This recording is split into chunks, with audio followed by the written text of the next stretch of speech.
Gracias a nuestro hermano Saúl por su presentación. Amados hermanos, en la fe de Jesús pasa a vosotros. ¿Cómo están, hermanos? ¿Seguimos contentos o no? Sí. ¿Ya cuántos días llevamos? 5.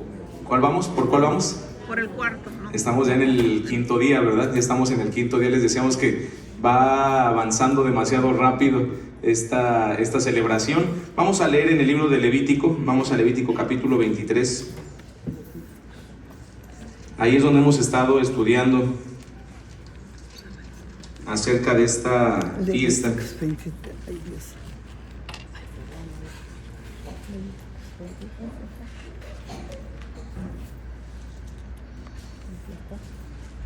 Vamos a leer solamente en el versículo 34. ¿Están ahí? Dice: habla a los hijos de Israel y diles: a los 15 días de este mes séptimo será la solemnidad de las cabañas a Jehová por 7 días. Amén. Fíjense que vamos a comenzar con este versículo. Ocupen sus lugares, por favor, porque hemos estado estudiando varios pasajes del capítulo 23 y de ahí desglosamos un tema completo. Nos hemos dado cuenta que hay muchos puntos que menciona la misma ley de Dios y de aquí se origina toda una explicación para que podamos nosotros entender de una manera un poquito más amplia lo concerniente a la fiesta de las cabañas. Y en esta ocasión estamos hablando acerca de la fecha, porque aquí menciona: a los 15 días de este mes séptimo será la solemnidad de las cabañas a Jehová por 7 días. Y aunque versículos posteriores hablan también de un octavo día, entonces ya especificamos desde la primera ocasión en la que llegamos a esta fiesta que la fiesta de las cabañas son 8 días, 7 días habitando en cabañas y un octavo día de santa convocación. Así que ahí están los días, el mes, para que nosotros lo podamos considerar. Hoy vamos a hablar, hermanos, un poquito acerca de una fiesta de las cabañas en donde también se llevó a cabo conforme a la palabra de Dios, un día 15 del mes séptimo, y esto desde el tiempo antiguo. En Levítico 23, donde se establece, todavía no se celebraba. Hemos mencionado que la primera celebración es cuando entran a la tierra prometida, pero fueron pasando los años y hubo en alguna ocasión una fiesta muy diferente, porque también hubo un acontecimiento importante. Dice la escritura en el primer libro de las Crónicas, vamos a ver, primer libro de las Crónicas en el capítulo 22. Vamos a desglosar este tema, comenzando con un rey muy importante en el pueblo de Israel. Este rey se llamó David, seguramente lo recordaremos. Primer libro de Crónicas, capítulo 22, desde el versículo 1.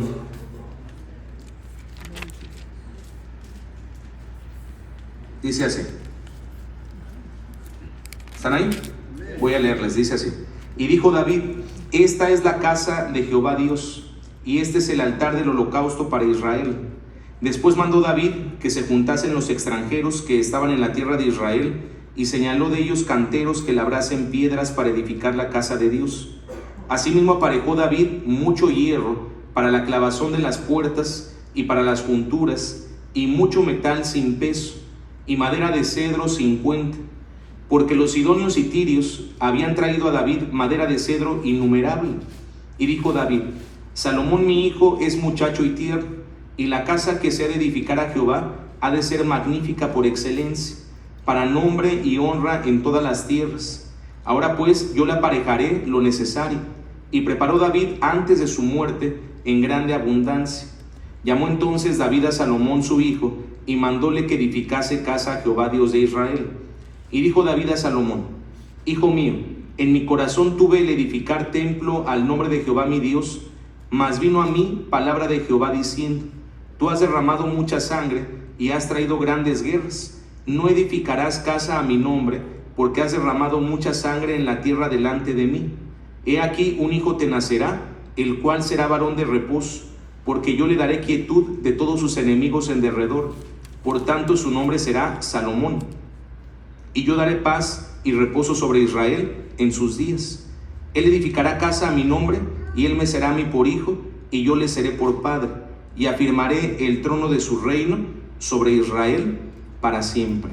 Así que está haciendo remembranza David a algo que él ya había planeado desde antes. Hubo un momento, no nos va a dar tiempo de ver todos los pasajes, pero esto es histórico. Hubo un momento en donde David, él considera que ya tenía un lugar para vivir él, bonito, esplendoroso. La bendición de Dios se había demostrado a través de lo que había logrado David, y entonces él ya tenía un lugar de habitación, David, para su familia. Pero él decía, ¿cómo es posible que todavía Dios esté habitando entre... ¿Se acuerdan qué decía? En tiendas, ¿verdad? Hablando precisamente de ese tabernáculo que se había hecho desde el tiempo de Moisés.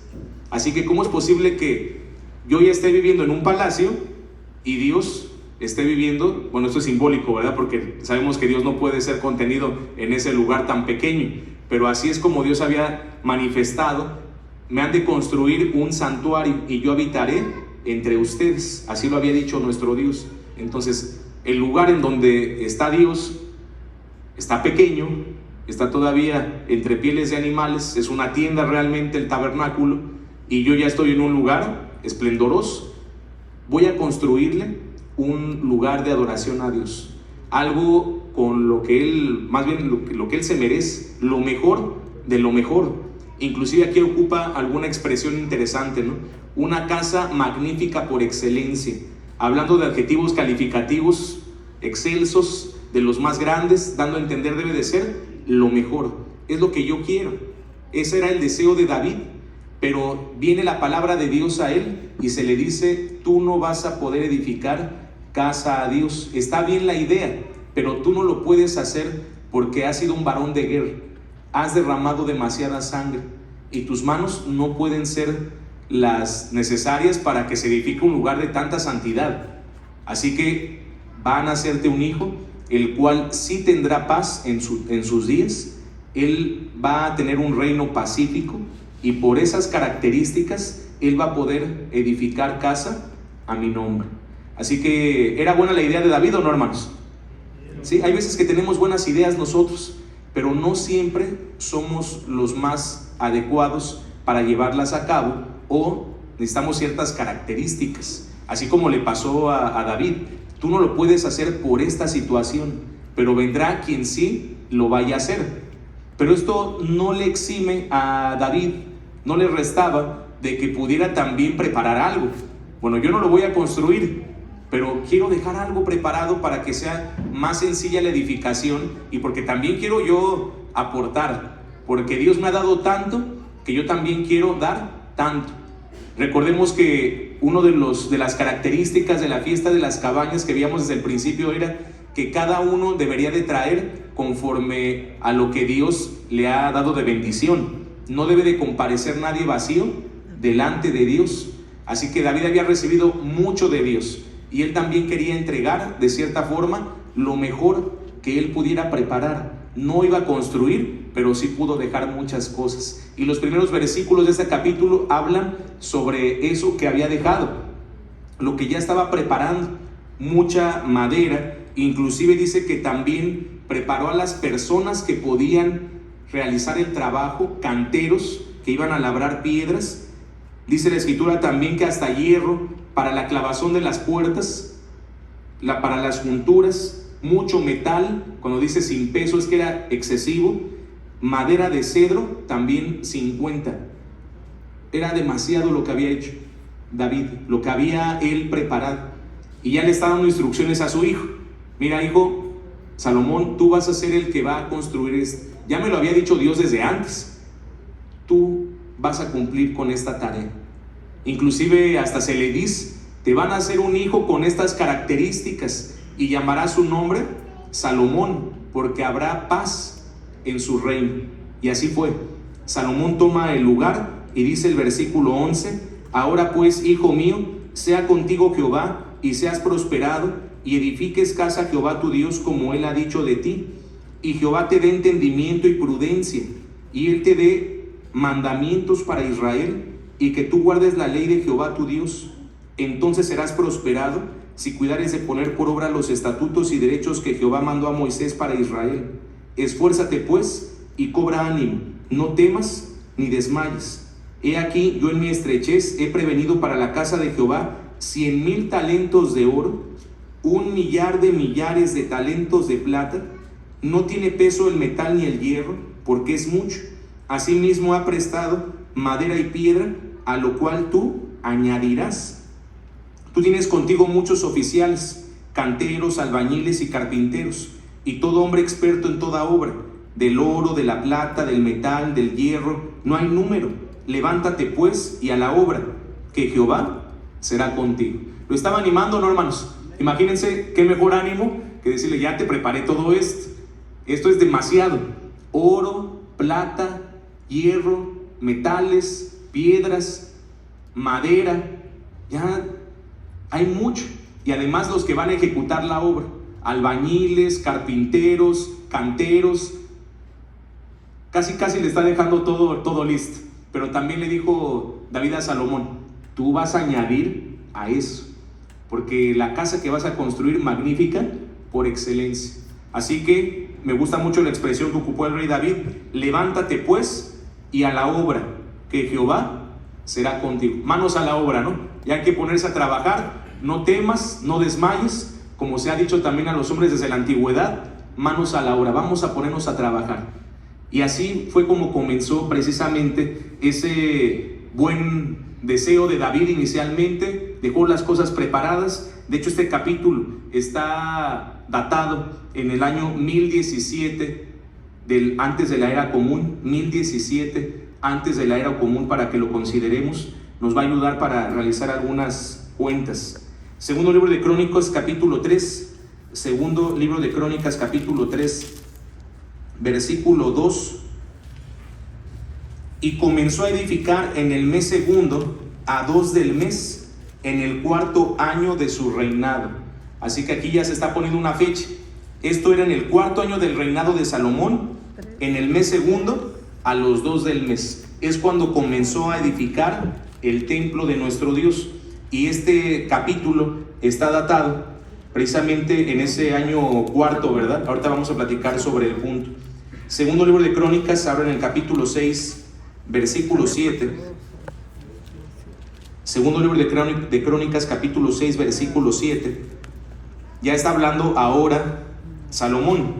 Y David mi padre tuvo el corazón de edificar casa al nombre de Jehová Dios de Israel.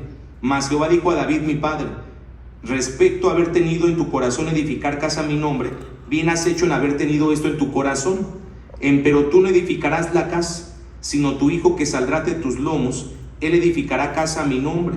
Y Jehová ha cumplido su palabra que había dicho. Pues levantéme yo en lugar de David mi padre, y heme sentado en el trono de Israel, como Jehová había dicho, y he edificado casa al nombre de Jehová Dios de Israel. ¿Se cumplió la palabra de Dios o no, hermanos? Pero también, ¿de qué dependía? De que se cumpliera.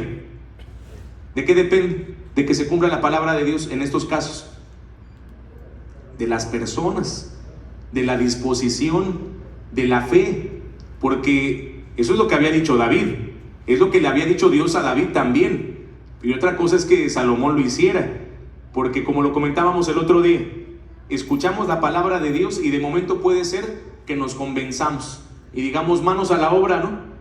Pero ya cuando lo estamos ejecutando, algunos desmayan, algunos dicen: ya no tengo tantas ganas. Modificamos nuestro pensamiento y decimos siempre no.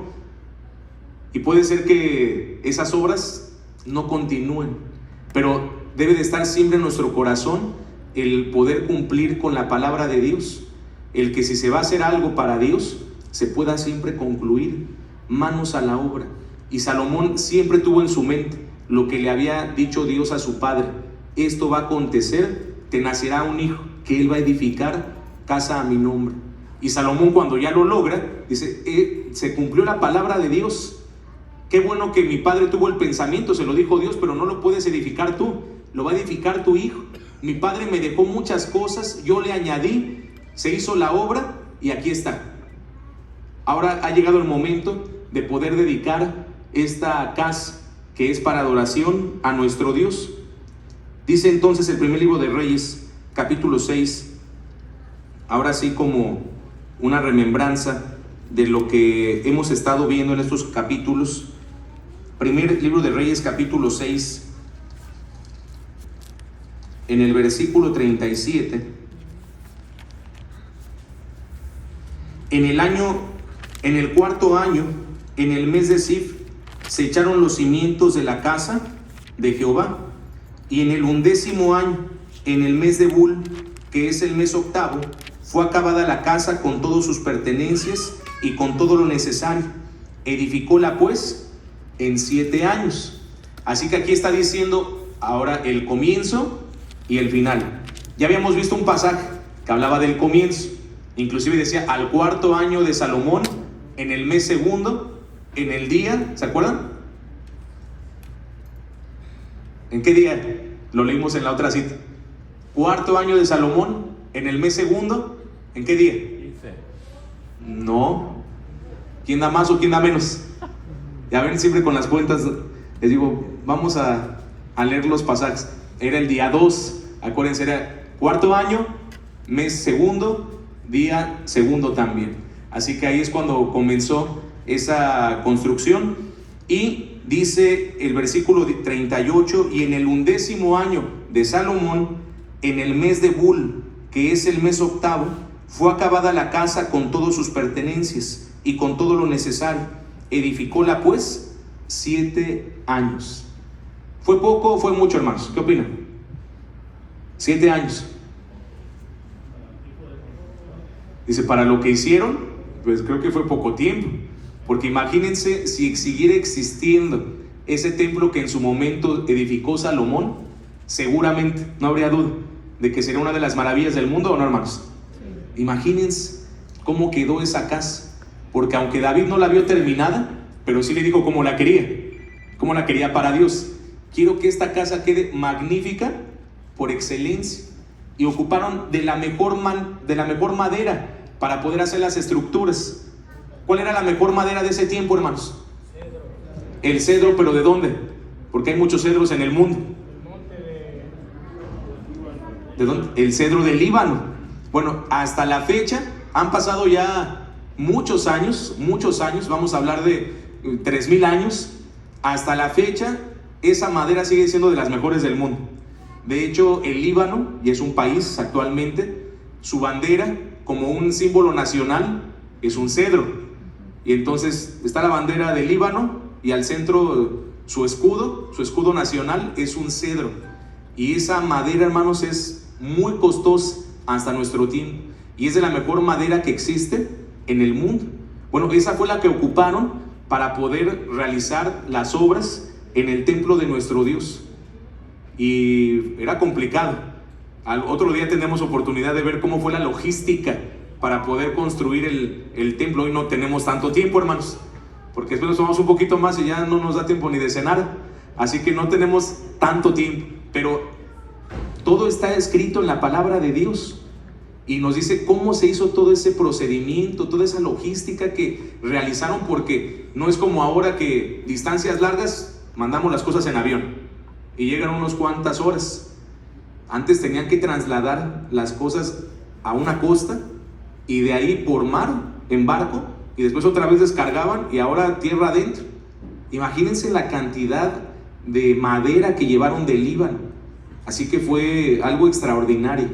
Pero en total se llevaron 7 años, que igual considero que fue poco tiempo para la obra que se hizo y para todo lo que se había previsto para nuestro Dios. Y esto porque ya tenía también muchas cosas preparadas, hasta la gente que iba a realizar la obra.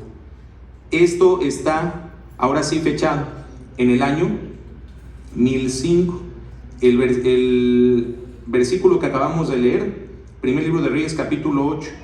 Estamos en el capítulo 6, versículo 37-38, año 1005.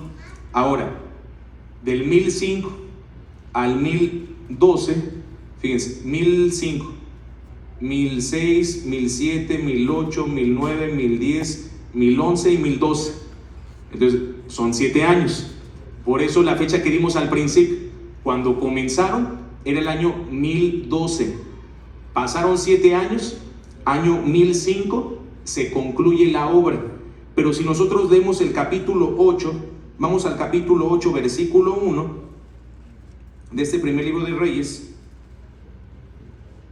Entonces juntó Salomón los ancianos de Israel y a todas las cabezas de las tribus y a los príncipes de las familias de los hijos de Israel, al rey Salomón en Jerusalén, para traer el arca del pacto de Jehová de la ciudad de David, que es Sión.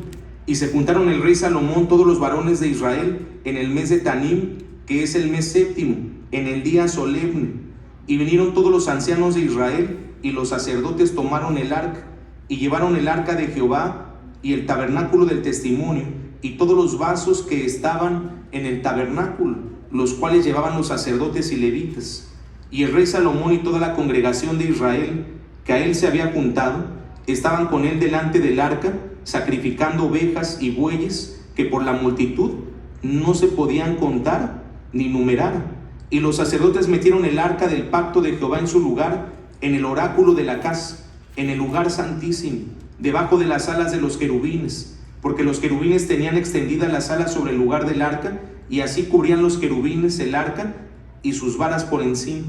E hicieron salir las varas, que las cabezas de las varas se dejaban ver desde el santuario delante del oráculo, mas no se veían desde afuera, y así se quedaron hasta hoy. En el arca ninguna cosa había más de las 2 tablas de piedra que había allí puesto Moisés en Horeb, donde Jehová hizo la alianza con los hijos de Israel cuando salieron de la tierra de Egipto. Y como los sacerdotes salieron del santuario, la nube hinchió la casa de Jehová. Así que ahora no nada más se termina la edificación, sino primer libro de Reyes capítulo 8, desde el versículo 1, resulta que ese es el año 1004. 1004. ¿Qué año dijimos que se había terminado? 1005. 1005. Ya pasó un año. Ya pasaron varios meses, estamos en el siguiente año, porque no es nada más terminar y ya se dedique. No, hay también toda una logística para poder hacer la dedicación del templo. Y es cuando ya llega el momento en el que se va a hacer. Traen el arca del pacto, era lo más importante para que se pudiera demostrar que Dios aceptaba el lugar. Se tuvo que hacer algo como pasó en el tiempo de Moisés. En el tiempo de Moisés, cuando terminaron de hacer el santuario, pusieron entonces el arca del pacto en el lugar santísimo, estando todavía allá en Horeb. ¿Y qué pasó, hermanos? La nube llegó a ese lugar, llegó a ese lugar santísimo. Era una demostración de que Dios aceptaba ese lugar como su lugar de habitación, aunque sabemos, repito, que no, Dios nada más se va a contener en ese espacio, pero como es un lugar dedicado para Él, entonces ahí se iba a manifestar nuestro Dios. Y ahora, de una manera muy similar, terminan de hacer el templo. Ahí estaba ya el lugar santísimo, trasladan el arca, que también fue desde el tiempo de Moisés, y hasta especifica, ya en el arca, ¿qué es lo único que quedaba en el interior? Las 2 tablas de piedra, las que dio en aquel momento Dios a Moisés. Bueno, sabemos cuáles eran esas tablas, ¿no? Las que había dado Dios a Moisés. ¿Qué le pasó a esas tablas iniciales? Las quebró. Las quebró. ¿Por qué? Que se enojó. Vimos apenas las 10 tentaciones, y en una de ellas, que fue la del becerro de oro, Dios le dice: baja porque tu pueblo se ha corrompido. Inclusive vimos lo que estaban haciendo, su fiesta, ¿verdad? Dice, porque estaban jugando. Ya hasta les explicamos cuál era su forma de jugar, ¿verdad? Un eufemismo. Entonces, baja porque tu pueblo se ha corrompido. Y entonces baja Moisés y dice: ¿cómo es posible? Yo estoy ahí escuchando los mandamientos de Dios, recibiendo esos derechos, esos estatutos, porque ustedes me lo pidieron, y bajo y están adorando a otro Dios, que no es Dios. ¿Y qué dice el primer mandamiento? No tendrás dioses ajenos delante de mí. ¿Y qué más delante de Dios que estando a las faldas del monte, cuando ahí se había manifestado el Todopoderoso? Entonces fue una situación muy complicada, y fue tan el enojo de Moisés que esas tablas que él traía las arroja y se quiebran. Ya posteriormente Dios le dice a Moisés: alízate unas tablas como las primeras, así como las que yo te entregué, ahora tú alízalas, las traes y yo voy a escribir sobre ellas. Entonces tanto las primeras tablas como las segundas fueron escritas por el dedo de Dios. Consideramos que ahí se manifiesta el Espíritu Santo del Todopoderoso. Pero esas segundas tablas son las que había llevado Moisés, porque así se lo solicitó Dios, y son las que quedaron en el arca del pacto. Bueno, eso nada más fue un breviario cultural, ¿no, hermanos? Como diciendo, nota, esto es lo que ocurrió. Esas son las tablas que estaban en el Arca del Pacto, ya para el tiempo de Salomón, año 1004, cuando se está haciendo esta dedicación. Y entonces dice el versículo 10, y como los sacerdotes salieron del santuario, la nube hinchó la casa de Jehová, y los sacerdotes no pudieron estar para ministrar por causa de la nube, porque la gloria de Jehová había henchido la casa de Jehová. Entonces dijo Salomón: Jehová ha dicho que él habitaría en la oscuridad. Yo he edificado casa por morada para ti, asiento en que tú habites para siempre. Y volviendo el rey su rostro, bendijo a toda la congregación de Israel, y toda la congregación de Israel estaba en pie, y dijo: bendito sea Jehová, Dios de Israel, que habló de su boca a David mi padre, y con su mano lo ha cumplido, diciendo. Y bueno, empieza ahí un discurso, el rey Salomón. Posteriormente hay una oración de dedicación de ese lugar, y queda establecido ese lugar como el lugar donde Dios habitaría, ahora donde tendrían que asistir. Ya era Jerusalén, ahora el punto de adoración. Dice la escritura, vamos a leer en el capítulo 8, ese mismo capítulo, pero más adelante, versículo 62. Ya que terminó el discurso, que hizo una plegaria, que hizo una oración a Dios, ese mismo día, versículo 62, entonces el rey y todo Israel con él sacrificaron víctimas delante de Jehová, animales evidentemente, y sacrificó Salomón por sacrificios pacíficos, los cuales ofreció a Jehová 22,000 bueyes y 120,000 ovejas. Así dedicaron el rey y todos los hijos de Israel la casa de Jehová. ¿Pocos o muchos animales, hermanos? Muchos. Imagínense cuánto tiempo se habrán tardado nada más para sacrificar cada animal. Imagínense, 120,000 ovejas y 22,000 bueyes, si no mal recuerdo lo que acabo de leer. Así que miles, cientos de miles de animales son los que se sacrificaron para dedicar la casa de Dios. Versículo 64.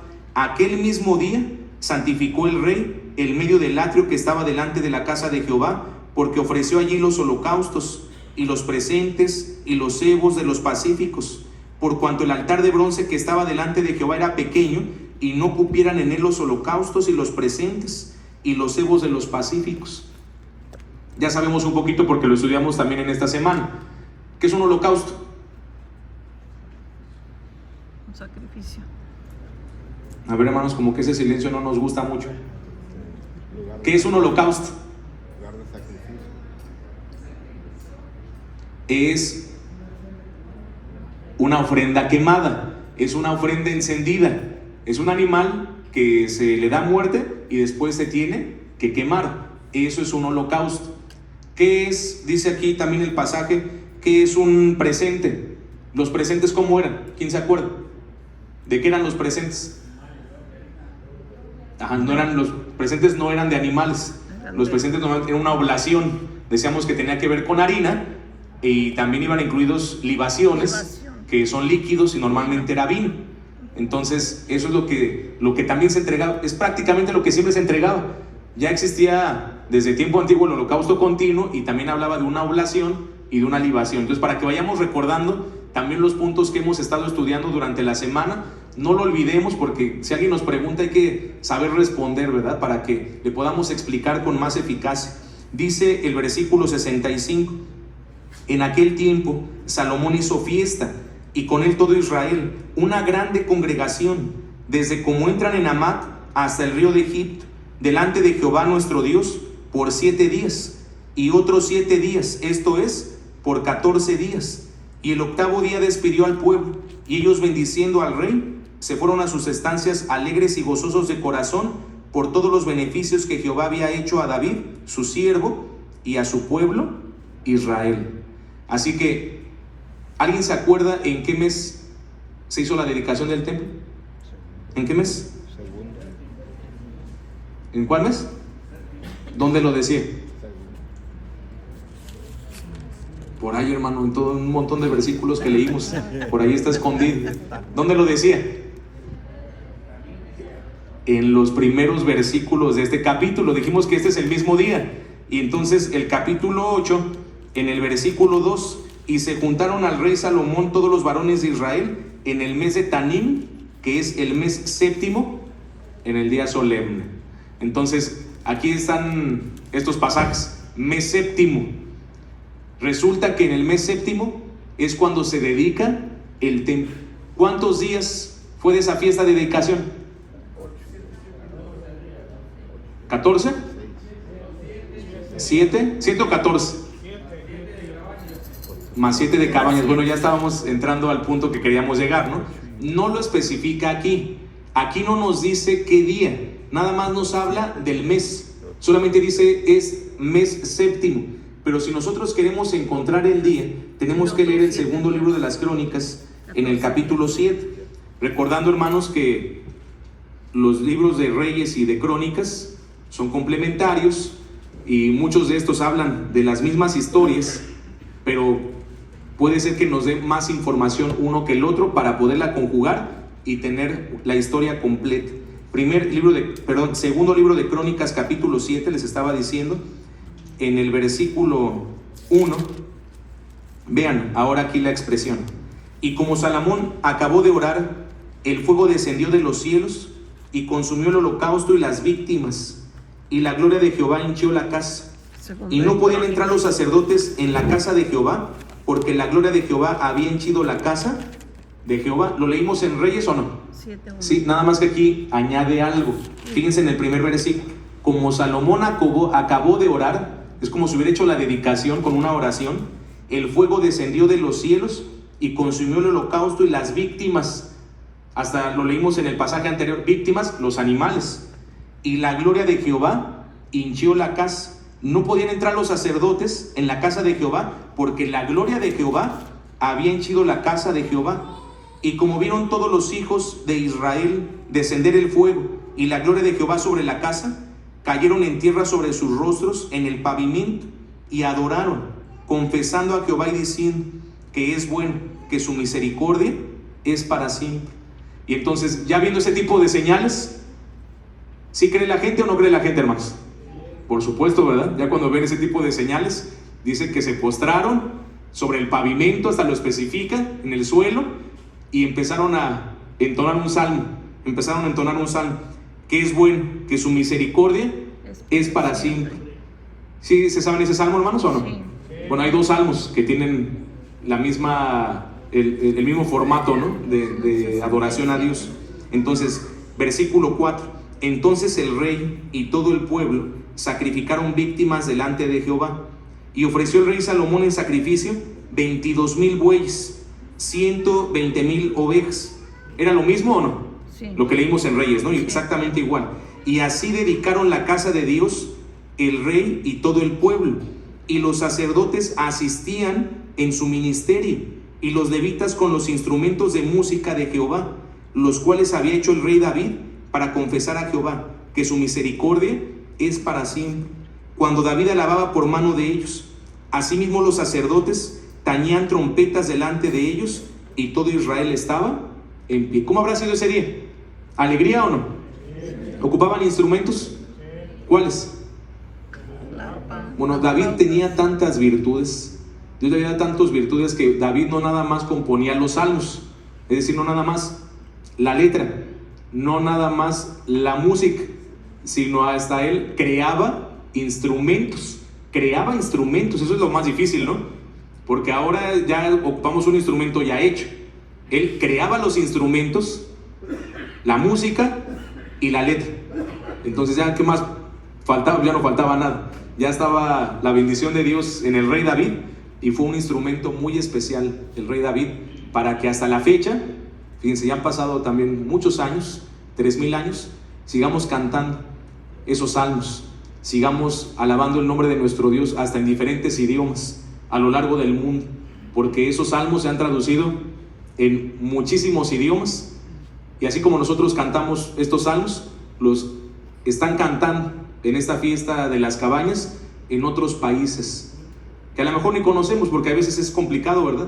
Pero sabemos que la palabra de Dios se esparce, y que la iglesia de Dios también se encuentra a lo largo del mundo. Y seguramente, si conocen los mandamientos de Dios, ¿qué estarán celebrando hoy? la fiesta de las cabañas. Dice el pasaje, versículo 7, y también santificó Salomón el medio del atrio que estaba delante de la casa de Jehová, por cuanto había ofrecido allí los holocaustos y los cebos de los pacíficos, porque en el altar de bronce que Salomón había hecho no podían caber los holocaustos, el presente y los cebos. Entonces hizo Salomón fiesta 7 días, y con él todo Israel, una grande congregación desde la entrada de Amat hasta el arroyo de Egipto. Al 8º día hicieron convocación, porque habían hecho la dedicación del altar en 7 días y habían celebrado la solemnidad por 7 días. Entonces ya no se especifica, no son 14 continuos, son 7 días de la dedicación y 7 días de solemnidad.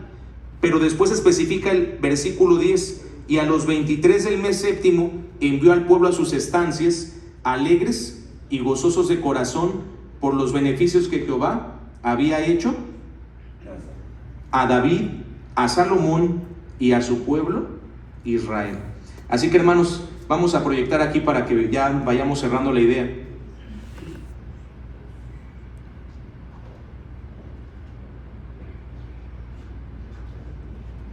Hoy el título del tema, vamos a esperar un momentito, ahí va a pasar. El título de este tema, la dedicación del templo y la fiesta de las cabañas. Todo partió de la fecha, porque es lo que nos va a ayudar a encontrar lo que ahorita estamos mencionando, porque aquí no aparece como tal una fecha, más bien aparece al final, día 23. ¿Qué se celebra el día 23 del mes séptimo? ¿Quién me dice? ¿Es el 8º día de las cabañas? Sí, porque ¿Sí? sí, empieza el 15. Entonces el 23, ¿por qué el 23? Ah, bueno, porque ya se están yendo. Entonces por eso es importante ver esta imagen, hermanos, para que lo entendamos. Aquí está precisamente. El día 23, que está al final, ahí ya no se celebra nada. Las cabañas comienzan, ¿qué día leímos en Levítico? El día 15 del mes séptimo, que es Tisri. Y entonces son 7 días. 7 días de las cabañas. 1, 2, 3, 4, 5, 6, 7. 7 días se habita en cabañas. Un 8º día de santa convocación. Y el día 23, ¿qué pasa? Pues ya no pasa nada aquí, ¿verdad, hermanos? Porque es un día ya común. Pero el pasaje, vean lo que dice, versículo 10: y a los 23 del mes séptimo envió al pueblo a sus estancias. Ya se terminó, ahora sí ya vámonos a nuestra casa. Por eso, ¿cuándo los habrá enviado? Del día 23. Aquí miren, cuando empieza el día 23. ¿Y cuándo empieza el día según la escritura? Cuando se oculta el sol. Y entonces ya terminó el día 8º. Se oculta el sol y empieza ahora el siguiente día. En este caso es el día 23 de Tisri. Ahora sí, ya vámonos. Ya vamos. ¿Qué les parece una fiesta de 15 días? ¿Qué tal una fiesta de 15 días? ¿Sí la aguantaríamos nosotros o no? El siguiente año nos vemos 7 días antes. Lo intentamos, ¿no? A ver qué tal nos va. Pero imagínense, 8 días. ¿Cómo terminamos al final, hermanos? ¿Cansados o no? Solo son 8. Ellos 15. Pero ¿ellos habrán terminado cansados o no? Dice, ellos no. Los de ese tiempo no se cansaban, los de este tiempo sí nos cansamos. Entonces, ¿los de ese tiempo no se cansaban? Sí. No, sí, ahí no dice que no se cansaron. Ahí dice el versículo: envió al pueblo a sus estancias, alegres y gozosos de corazón. No dice que los envió enteritos y sin cansancio, ¿verdad? Sino dice, los envió alegres y gozosos. Y ya explicamos desde el primer día, la alegría, que es una emoción que se manifiesta con nuestro rostro, que cuando decimos estamos alegres lo podemos ver con nuestro rostro, porque es una emoción. Y el gozo es una satisfacción, es un momento donde disfrutamos lo que estamos haciendo. Y así se fueron ellos, habiendo disfrutado tantas bendiciones. Por eso dice ahí, por los beneficios que Jehová había hecho a David, a Salomón y al pueblo de Israel. Hoy en día seguimos recibiendo los beneficios de Dios, ¿o no? Sí. Entonces, por eso, aunque nos cansemos, esto no lo descartamos, ¿eh? No vamos a preguntar el último día, ¿quién no está cansado? Yo, hermano, ya está sin fuerzas, ¿no? Desganado. no vamos a preguntar si estamos cansados, porque sí estamos cansados.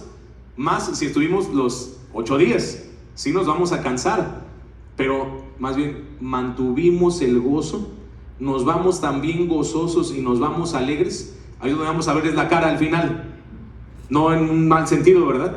Sino de ver su rostro y de decir, a ver si es cierto que estamos alegres, porque Dios nos ha dado sus beneficios a lo largo de todo este año, y hoy tenemos la posibilidad de celebrarle fiesta.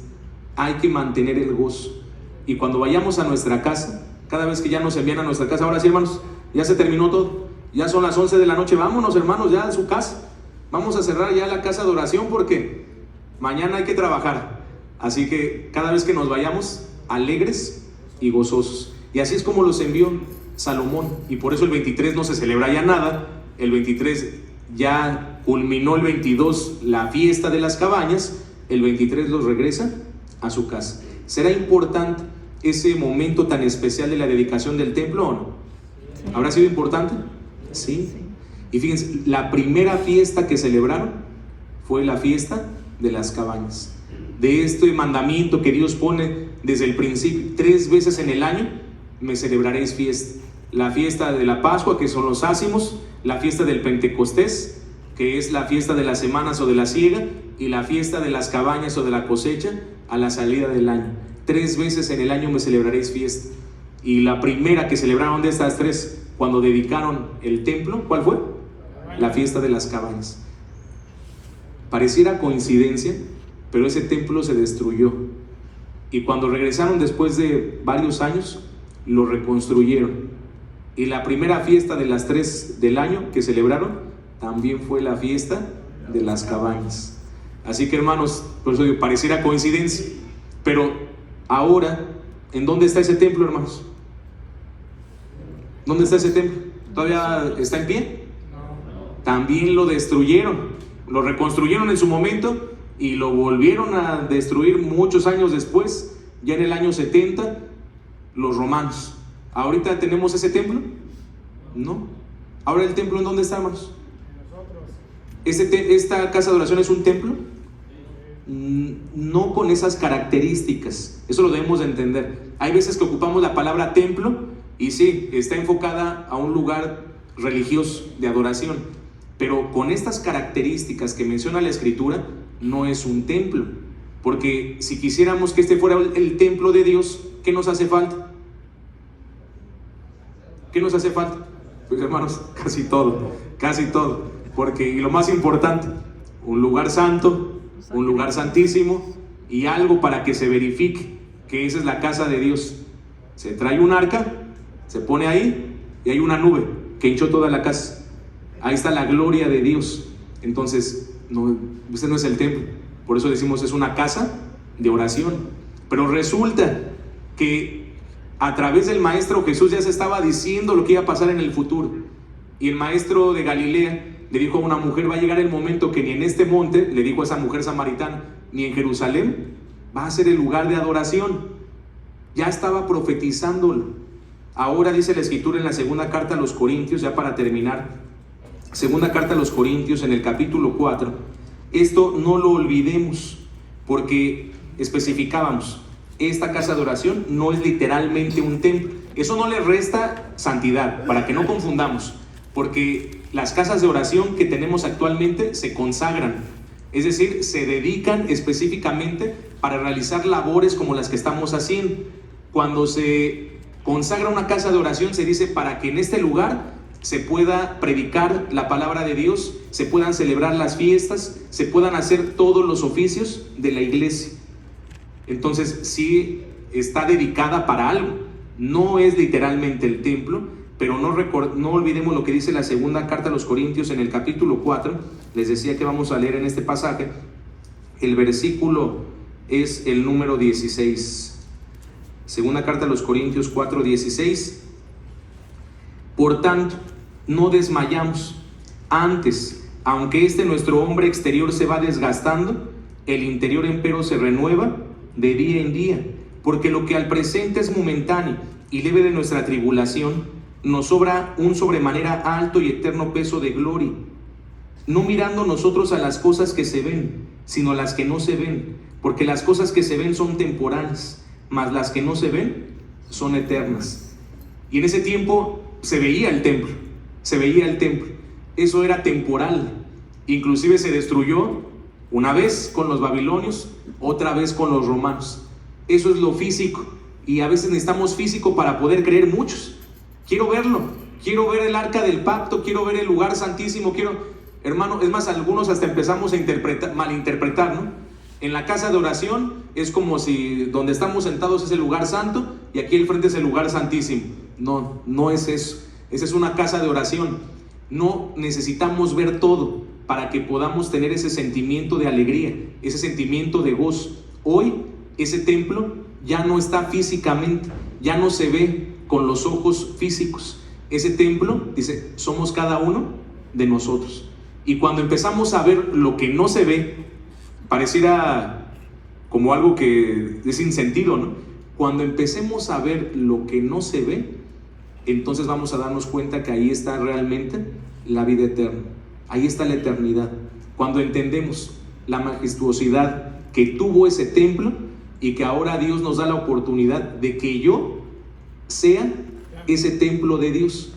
Ahora, nuestro templo, que somos nosotros, ¿qué características debería de tener según lo que estudiamos hoy, lo que hoy estudiamos? ¿Qué características debería de tener? ¿Cómo quería ese templo que quedara David? Según lo que hoy vimos, a ver, ¿quién se acuerda? ¿Qué características debería de ser ese templo que iba a construir Salomón? Y se lo dijo, que esta casa quede ¿cómo? Esta es su oportunidad, hermanos. Ya les dije que cuando son preguntas de conclusión y si no me las contestan, ya vieron que yo puedo estar otras 2 horas, ¿eh? Yo no tengo ningún problema. Así que, ¿cómo debería de estar ese templo? Magnífico por excelencia. Lo mejor que podamos entregarle a nuestro Dios.